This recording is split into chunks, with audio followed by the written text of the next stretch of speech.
Pessoal, tudo bem? Hoje nós iremos fazer então uma simulação de uma colisão elástica e para começar nós temos que ver a física do problema, né? Então a colisão elástica é quando duas partículas, né, aqui eu estou chamando de V01 e a partícula 1, né, com massa m1, V02 e a partícula 2 com massa m2, que V0 é a velocidade inicial do meu sistema. Elas se colidem e depois elas se distanciam com uma velocidade diferente da velocidade inicial, V1 e V2. Bom, a gente sabe que cada uma dessas partículas tem um momento próprio e energia, já que elas estão em movimento. O momento das partículas é descrito, né, pela equação padrão, massa vezes velocidade, e a energia aqui, como não tem nada, nenhuma outra coisa envolvida nesse sistema, nenhuma dissipação, nós temos apenas a energia cinética, então, que é representada aqui por essa equação.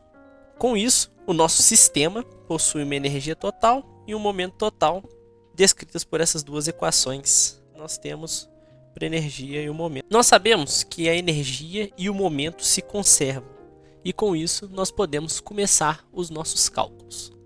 Pela conservação do momento e da energia, eu sei que o momento inicial do sistema, eu coloquei aqui não como índice, mas como inicial, vou colocar um zero para ficar mais fácil, é igual ao momento total final.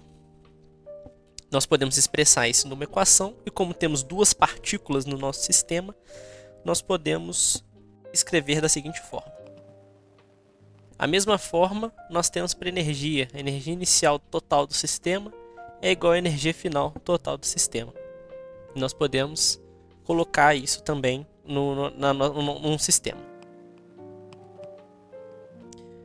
Com o fator meio multiplicando, né? Como todos os fatores têm esse meio, nós podemos multiplicar as equações por 2, os dois lados por 2, e a gente elimina, né, essa constante para ficar mais fácil de trabalhar.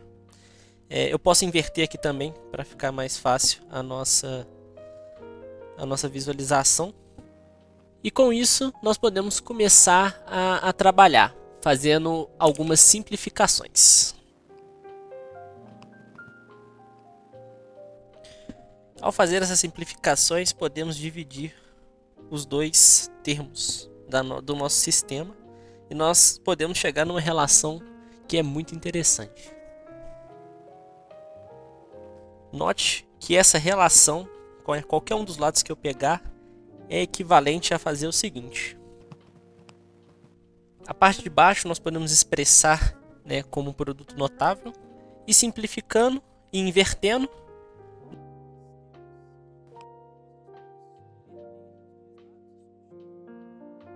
e nós conseguimos ganhar uma expressão mais simples para as nossas velocidades.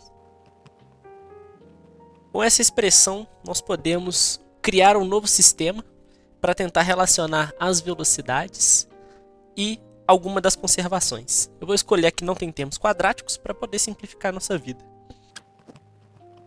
Bom, trabalhando com essa expressão aqui, nós podemos simplificar, escolher um dos lados para poder isolar, né? Mas primeiramente eu vou simplificar a expressão de cima, porque nós temos alguns termos em comum. Então M1 multiplicando e M2 também. Então vamos trabalhar com esses termos e nós podemos ter o seguinte resultado. Bom, com esse resultado nós podemos achar a velocidade final das nossas partículas. Bom, agora o trabalho é puramente algébrico. Então nós vamos buscar isolar esse V01 e o resto deixar em função dos termos constantes. Bom, aqui não tem muito segredo, então é só fazer uma manipulação algébrica mesmo e nós temos algum resultado interessante que eu já fiz aqui em segundo plano. E nós temos aqui para a velocidade 2, né, da partícula 2 após a colisão, esse termo aqui. Para a velocidade da partícula 1, a gente não precisa repetir as contas. Como aqui nós temos uma conservação de energia e de momento, não tem nada que vai dissipar essa energia, é apenas uma questão de simetria, né, entre as duas. Então fica bem fácil de encontrar a velocidade da primeira partícula. Ok. Quais são as vantagens de fazer isso tudo de forma algébrica? Primeiro, nós conseguimos ganhar um termo independente da direção das nossas bolinhas. Então uma pode perseguir a outra, as duas podem ir ao mesmo encontro, uma pode ficar parada. Então a forma algébrica ela deixa uma liberdade muito grande no quesito da velocidade, não precisando trabalhar diretamente com o vetor, apenas com um sinal. Agora a gente pode, né, tendo em mãos as nossas velocidades, nós podemos começar a pensar na nossa simulação. Bom, a nossa simulação ela vai ser o seguinte: nós vamos ter primeiro as nossas constantes. Com as nossas constantes em mãos, nós temos que calcular a nossa velocidade final. Porém, a velocidade final ela só vai acontecer após uma colisão. E antes dessa colisão, nós temos a velocidade inicial. Então a gente precisa ver onde e quando aconteceu a nossa colisão. A partir do momento que a gente colide as duas bolinhas, tanto a velocidade quanto a função de movimento, ela vai mudar. Então a gente precisa saber onde e quando acontece exatamente. Então podemos fazer esse cálculo agora. Tendo em mente que a posição da nossa bolinha ela vai ser indicada, né, por um x igual a um x0 inicial, que a gente vai definir, mais a velocidade, né, inicial, vezes uma constante de tempo. Isso para qualquer uma das nossas partículas, tá? No caso da x1 e a x2 vai ser a mesma coisa. Para colisão, eu tenho que a posição das minhas bolinhas numa reta, então vamos definir aqui um referencial externo observando as duas bolinhas. Aqui é a posição de uma e aqui é uma posição de outra. Como que eu vou saber onde está a colisão? A colisão é quando a posição das duas forem iguais. Então a colisão vai ser com x1 igual a x2. Isso aqui vai ser um x de colisão. Implica no x de colisão. Então vamos fazer algebricamente, só substituir. Então nós temos um fator de tempo, que eu vou mudar aqui para tal, que vai ser o tempo de colisão. E o resto é tudo constante, nós vamos definir no início da nossa simulação.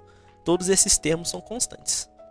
Então podemos ter agora, de cara, um fator para o tempo. Esse aqui é o tempo de colisão, certo? Com esse tempo de colisão, a posição é fácil. É só escolher uma das bolinhas e colocar esse fator de tempo que a gente acha diretamente o nosso x de colisão. Pode ser tanto do x01 ou do x02. Okay? E aqui nós temos a nossa posição de colisão. Tudo isso o programa irá calcular para a gente. Ok, então nós temos na nossa simulação as constantes, velocidade final, onde e quando colidiu. Agora só falta botar a mão na massa e modelar, né, fazer a visualização gráfica das duas coisas. Bom, a primeira parte então é importar as bibliotecas. Então aqui as matplotlib para a gente poder fazer o gráfico e depois o numpy para fazer os cálculos. E definimos algumas constantes: a massa das bolinhas em quilos, velocidades iniciais, a posição inicial das partículas e o tempo da nossa simulação de 10 segundos. E então nós podemos construir agora as funções para calcular a velocidade e as posições. Então, como a gente já descobriu aquela equação fazendo o sistema e a conservação do momento e da energia, nós temos a velocidade 1 e velocidade 2 finais, né, que nos cálculos a gente chamou de V1 e V2. Depois a gente vai ter uma função para calcular a posição das bolinhas, certo? Então, independente se ela estiver indo ou voltando, vai ser calculado por uma função. Então podemos atribuir, né, a velocidade pós-colisão, né, das nossas bolinhas nas nossas variáveis V1 final e V2 final. Podemos agora, então, fazer o cálculo do tempo de colisão, assim como nós descobrimos anteriormente, e com isso colocar dentro da posição de colisão, né, que a gente também descobriu como que faz o cálculo dela. E encerramos assim a parte física do nosso código. E vamos agora para a parte mesmo do gráfico. Agora podemos definir então o tempo total da nossa simulação. Então a gente vai fazer um espaço linear distribuído de valores entre 0 e o tempo da simulação de 10 segundos. E aqui a quantidade, né, de valores de t que a gente vai ter, eu coloquei 60 vezes o tempo da simulação para a gente ter um frame rate de 60 fps. Então nós criamos isso, as variáveis de tempo. E aqui duas listas, uma para a bolinha 1 e a outra para a bolinha 2. Vamos usar um for então para poder construir, né, aquelas listas x1 e x2. Então se o tempo for menor que o tempo de colisão, a gente calcula a posição delas usando a velocidade, né, 1 inicial. Tanto para x1 quanto para x2, e aí a gente constrói essa lista de posições. Se o tempo for maior que o tempo de colisão ou igual, né, agora o sentido delas vai mudar, então tem que fazer o cálculo da colisão. E aí a gente vai calcular a posição agora a partir, né, que é o meu inicial, a partir da posição de colisão, com a velocidade final que a gente viu lá, que a gente calculou depois do impacto.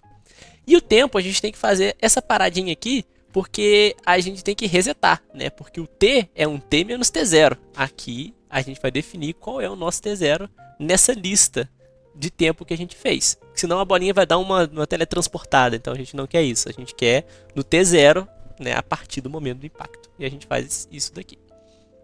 Tendo em mãos uma lista com todos os valores de tempo e a posição das duas bolinhas, podemos então fazer o nosso gráfico. Então, aqui um subplots para a gente poder fazer. A gente colocou alguns limites só para ficar visualmente mais bonitinho, como é de 10 segundos, né, mais ou menos. Aí eu vou fazer um movimento bem curto, né, então vai ser de menos 10 a 10 metros.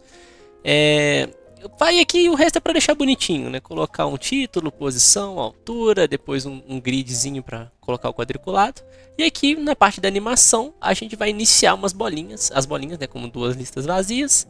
Aqui o Rho, né, para ser vermelho, o Ball para você ser uma bolinha vermelha, aqui para ser uma bolinha azul. E o tamanho da minha bolinha eu coloquei em função da massa. Então, enquanto maior a massa, maior a bolinha. Só para ficar visualmente bonitinho, tá? Não precisaria ser assim.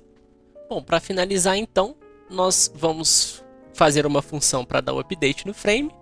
E é simplesmente pegar os valores daquelas listas de X que a gente fez anteriormente, né? E aí, só continuar, né, para as outras bolinhas. E aí a gente pode iniciar a nossa animação com essa função de animação, né, colocando a nossa figura, nossa função de update, quantos frames vai ter, né, que a gente colocou já certinho com aquela função lá no tempo. O intervalo, né, qual vai ser o intervalo da nossa simulação, isso aqui coloca os milissegundos entre os frames. E aí a gente coloca esse bilhete para poder ficar mais visual, né, e a gente dá um PLT show para poder ver o nosso resultado. Então podemos ver aqui a nossa bolinha, né, colidindo, do jeito que a gente setou aquelas condições iniciais. Então para ver outras situações é só ir variando, né? Vamos lá, vamos variar aqui os nossos valores. Vou deixar a mesma massa. Dessa vez eu vou colocar a segunda bolinha aproximando, certo? Manter esse tempo de simulação aqui mesmo para ficar ok. Então vamos rodar. Ó, fizemos outra simulação. Podemos fazer também uma bolinha perseguindo a outra. Então vou colocar uma velocidade menor aqui para a gente ver o que acontece. E aí a gente pode brincar, né? Gerar vários resultados. Ó.